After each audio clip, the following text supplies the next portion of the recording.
Bueno, le aprecio mucho al investigador del Instituto de Ciencias de la Atmósfera y Cambio Climático de la Tierra de la UNAM, el doctor Benjamín Martínez López, quien primero le agradezco mucho, doctor Martínez López, que me haya aceptado contestarme, porque le quiero preguntar, ¿qué pasó con este huracán? Buenas tardes. Bueno, buenas tardes. Un saludo a usted y a su auditorio. Pues mire, fue un huracán realmente bastante complejo. Tengo entendido que pasó de tormenta tropical a huracán en unas cuantas horas.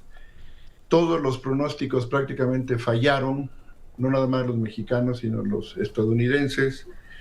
Y básicamente lo que ocurrió fue una intensificación muy fuerte que se debió a una gran cantidad de energía acumulada en algo que se conoce como la alberca tropical mexicana.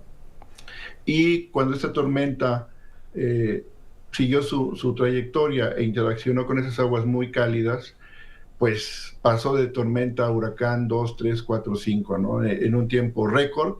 Tengo entendido que en el 2014, me parece, o Patricia, o este huracán que se intensificó también bastante, pero el segundo lugar es precisamente para este huracán Otis.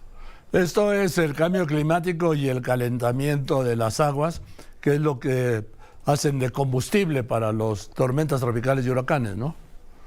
Sí, mire usted, la energía que un huracán necesita para formarse es precisamente energía térmica, y esa está contenida en los primeros metros de los océanos.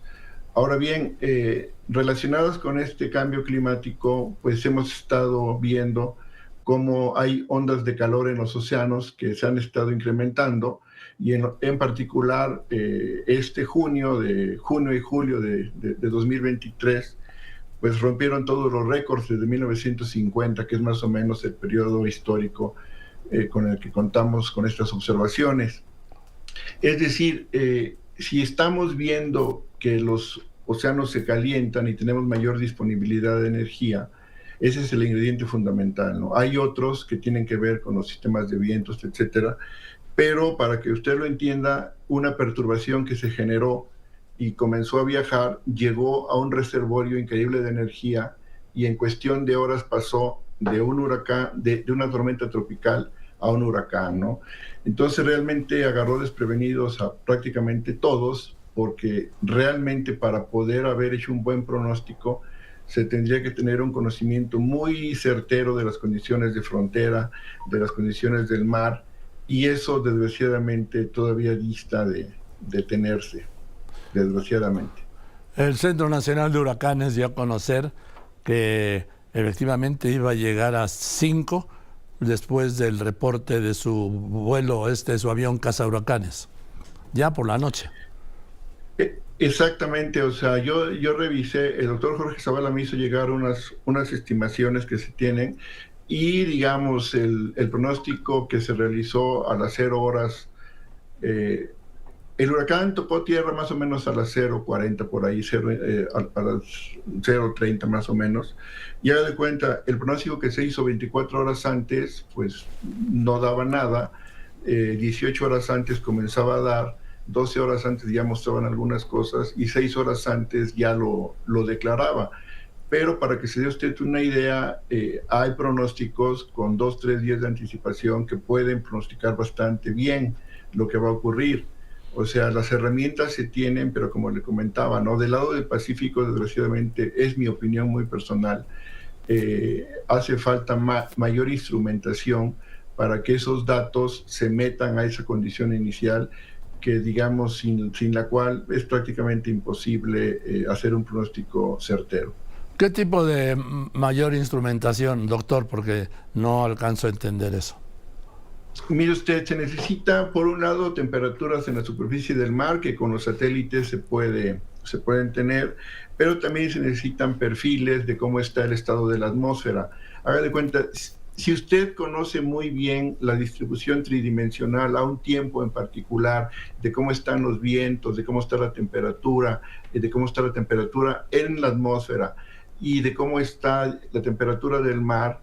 Por ejemplo, lo que está mostrando en pantalla, ¿no? Si usted conociera tridimensionalmente para un cierto tiempo, haga de cuenta, 2 días antes, si tuviéramos esa información, muy probablemente el modelo o los modelos hubieran pronosticado que esas perturbaciones que estaban en el sur de México, al irse moviendo hacia las costas de Guerrero, de Oaxaca, se iban a intensificar. Pero como esa información no está disponible, entonces fallaron, y no nada más fallaron los mexicanos, sino fallaron los norteamericanos.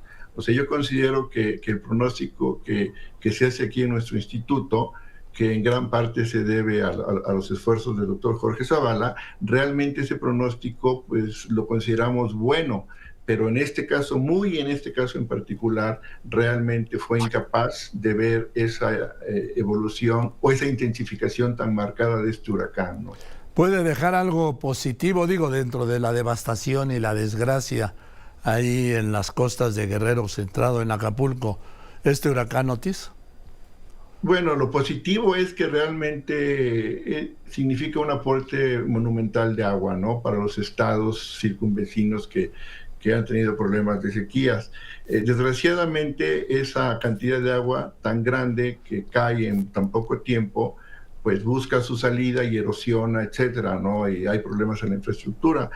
Pero además de eso, lo que nos debe dejar es la enseñanza. Yo creo que es muy importante que el gobierno, que los académicos y que ustedes como medios realmente que nos pongamos a trabajar conjuntamente, ¿no? Para realmente mejorar esto, porque estos pronósticos son totalmente perfectibles siempre y cuando tengamos datos, y esos datos muchas veces cuesta mucho dinero tenerlos, ¿no? Entonces hay que pensar muy bien dónde ponemos instrumental, qué tipo de instrumental, hacer unas cuestiones rutinarias para que no nos vuelva a agarrar desprevenido, ¿no? Porque los costos asociados a esto, además de las muy lamentables pérdidas humanas, que no sé si se habrán dado, pero la pérdida de la infraestructura puede ser mayúscula, ¿no? No es lo mismo tomar precauciones para asegurar ventanas y todas estas cosas a que lleguen los vientos de repente y pues nos agarren ahora sí que totalmente desprevenidos, ¿no? Así es. Doctor, le aprecio mucho que me haya contestado esta tarde